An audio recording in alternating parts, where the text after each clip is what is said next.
from parents.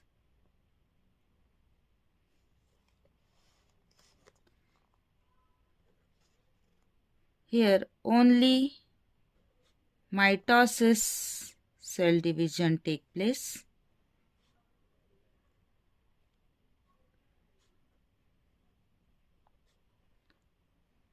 Whereas in sexual reproduction, both mitosis and meiosis takes place.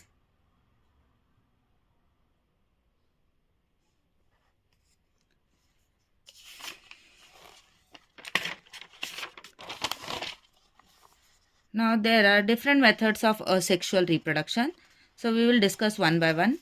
First we will discuss fragmentation.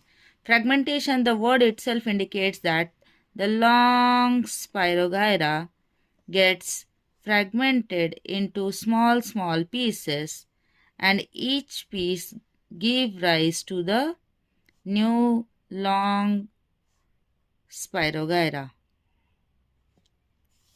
Okay, so in under certain situations the long Spirogyra gets fragmented into small pieces, और जब भी ये small pieces में fragment में convert हो जाता है, हर fragment give rise to the new Spirogyra. So this is called as fragmentation.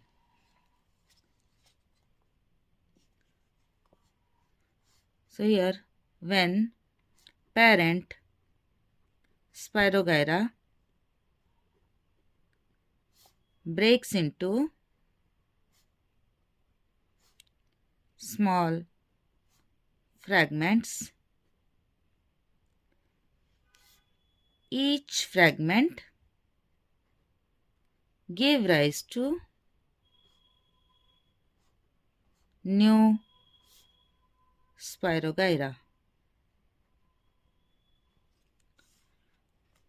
Second method is budding. It is seen in yeast as well as in hydra. So we will discuss in yeast first. Yeast, it is a unicellular organism. So उसके पास already अपना एक nucleus होता है, but when it wants to perform the budding, it duplicate its nucleus into two, and then it produces one small bud and pass one nucleus into it. Slowly this bud grows and detach from the parent. This is called as budding.